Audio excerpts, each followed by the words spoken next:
We would like to open this video with a short story. Once upon a time, there was an ugly barnacle. He was so ugly that everyone died. The end. Yes, that's right. We've been talking about it for a while, and it is finally time. The SpongeBob Top 10 Countdown. Now, we're only going to look at seasons 1 through 3 because, let's be real, those are the best. The list was compiled while we were watching the show in real time, before they took some episodes off for being, well, I guess you're gonna miss the panty raid. Inappropriate. Number 10, Texas. The ocean's no place for a squirrel. In this episode, Sandy Cheeks, the lovable Texan squirrel, is feeling homesick. As a fish out of water, or in her case, a mammal in water, Sandy feels the true depths of how out of place she is living in the ocean.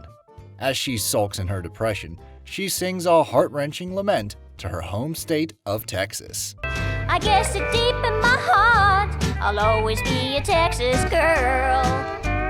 SpongeBob, wanting nothing more than to make his friend feel better, decides to throw her a Texas-themed party at the Krusty Krab. However, before he has the chance to get her there, she makes the decision to move back home. Patrick insults Texas, causing Sandy to return and begin a hilarious high-speed chase towards the Krusty Krab. Slowpoke Texas is gonna... Full of ridiculous expressions and beautifully timed explosions, this episode has us laughing out loud. It expresses the beauty of what home really is, and that for many people, home is where you're with those who love you. Number 9, Fry Cook Games. They don't let just anybody be a fry cook. We're an elite corps. The ancient rivalry, Mr. Krabs versus Plankton. It is a competition that has been going on since before the beginning of time. Well, at least before the beginning of SpongeBob. In this episode, we see some flashbacks of the competition between Krabs and Plankton, and now they have new blood to compete for them. Unfortunately, this means that SpongeBob and Patrick are going to go head-to-head in a competition against each other. These two best buds are pitted against each other after a heated argument, and the Fry Cook Games begin. They are neck and neck the whole time, until the very end when they battle it out in a wrestling match, where the two realize their fighting is pointless and forgive each other. Yellow. Pink? Delightful competition, hilarious imagery, and the source of some of the funniest memes on the internet. Number 8, Pizza Delivery. This is one of the most memorable SpongeBob episodes from the first season. If you have ever worked in a customer service position, whether it is retail or food service, one of the most annoying things in the world is when a customer decides to come in or request service a few minutes before closing time. Well, this is the situation at the Krusty Krab in this episode. A customer calls in to place an order for an item the restaurant doesn't sell, and Krabs make SpongeBob and Squidward deliver it. Needless to say, their adventure goes all wrong. Oh, Squidward. But they do find Dwayne Johnson along the way. Or, just a rock, I guess. When SpongeBob finally and happily delivers the pizza to the customer is rude and yells at him for forgetting an item that wasn't ordered. Been there. In this episode, we see Squidward stick up for SpongeBob for the first time. It's full of fun, charm, and one catchy tune. Krusty Krab pizza is the pizza absolutely. Number 7. Can you spare a dime? That's 2 things in this house that won't work. In this episode, the employees of the Krusty Krab are not allowed to go home until Mr. Krabs counts the profits they made that day. To his disheartened surprise, he sees that his first dime has gone missing. Naturally, he accuses Squidward of stealing the dime. Squidward is enraged by this accusation. He quits his job and decides to live out his dreams as a creator. We feel you there, man. However, Squid ends up in the gutter, where SpongeBob finds him and offers to help him get back on his feet again. This is where things get good. 2 things that won't work. Squidward takes complete advantage of SpongeBob, making him do outrageous things that make Sponge completely snap. As it turns out, Mr. Krabs had the dime in his pocket the whole time, and it is a pretty big dime. So Squidward gets his job back, and they all go back to normal. Well, kind of. Number 6, Pickles Bun, ketchup, mustard, bun, ketchup, mustard, lettuce, mustard, bun, ketchup, shoe, mustard, pan, bun. No! Anything can't do right since because pickles. In this episode, we meet Bubble Bass. SpongeBob is challenged with making the perfect patty, and when the customer is unhappy that there are no pickles on his Krabby Patty, SpongeBob kind of loses his shit. The door! The door! Mr. Krabs! The front door is missing! He's unable to do anything right because he has lost his confidence and his ability to build anything in the correct order. After several days pass of SpongeBob living his life out of order, he regains his confidence and is ready to serve up a freshly made Krabby Patty. He serves it with the utmost credence that everything is superb. Rawr. However, Bubble Bass claims that he forgot the pickles again. However, this time, SpongeBob sees that he has been hiding the pickles under his tongue the whole time, causing Bubble Bass to run out of the restaurant in shame. And there's my ride. I feel like anyone who's ever done something repetitively that you love has lost their confidence at one point. So this is really funny and relatable. Number 5, Clams. What's going on? Something stupid, I'm sure.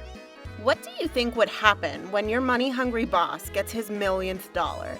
He takes you on a trip you don't want to go on, of course. Mr. Krabs earns his millionth dollar and takes the crew on a fishing trip.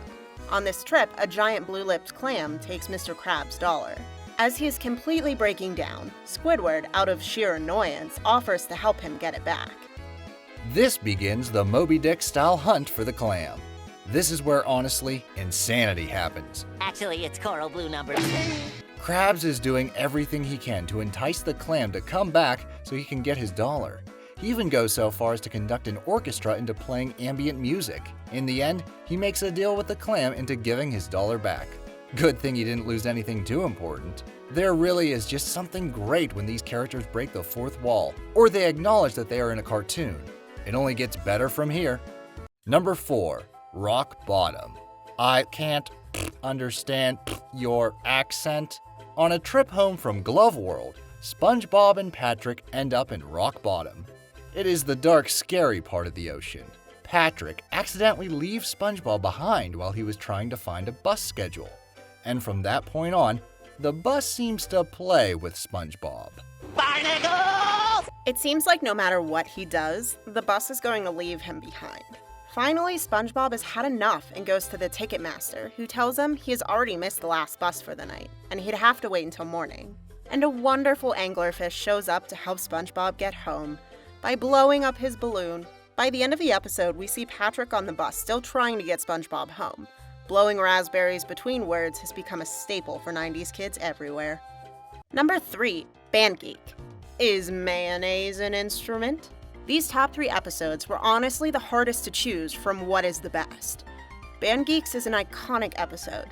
Squidward's rival Squilliam calls Squiddy to tell him about his band being unable to play in the Bubble Bowl, and offhandedly offers it to Squidward with the intention to humiliate him.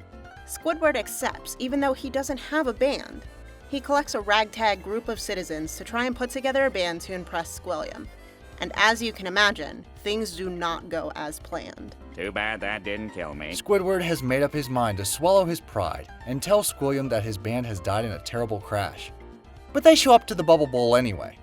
As it turns out, they didn't want to disappoint Squidward, so they all practiced really hard and ended up being an amazing band. Squidward has a shining moment to outshine Squilliam, and we got a great song out of the episode. So it was a sweet, sweet victory for all of us.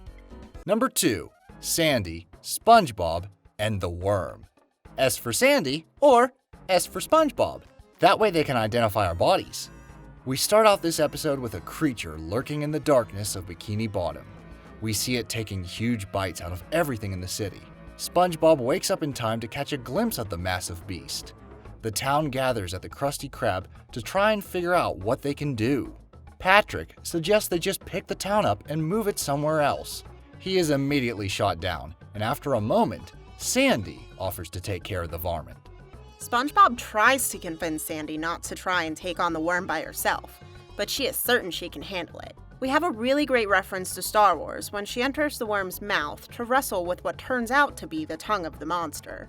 Oh, this is the tongue, and the whole thing is the worm. Afterwards, there's a pretty hilarious chase scene with the worm, Sandy, and SpongeBob. The town, lacking faith in Sandy and Spongebob, has decided to follow Patrick's advice and move the town, to which the worm completely crushes in the end. Number 1 runner-up, F.U.N. He's deceiving ya! Reach into his pockets and take what he's got! It was impossible for us to narrow down the list to just 10, so we did include the runner-up episodes as well. This is an episode of SpongeBob that even if you didn't watch SpongeBob, you knew the F.U.N. song. F is for friends who do stuff together. U is for you and me. Try it!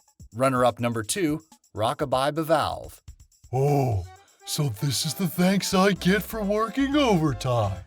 As our second runner-up, this is another great episode that is relatable and hilarious. Number 1, Frankendoodle. Me-oh-hi, Nyanya! Me-oi! Yes, that's right, the ultimate SpongeBob episode. Frankendoodle is one of the funniest, most clever, and quotable episodes in the first 3 seasons. You okay, Patrick? Finland! We start the episode with a live-action sequence of an artist sketching in a rowboat on the ocean. He drops the pencil into the water where it sinks down to SpongeBob and Patrick. They decide to draw a picture with the pencil and discover that their drawings come to life.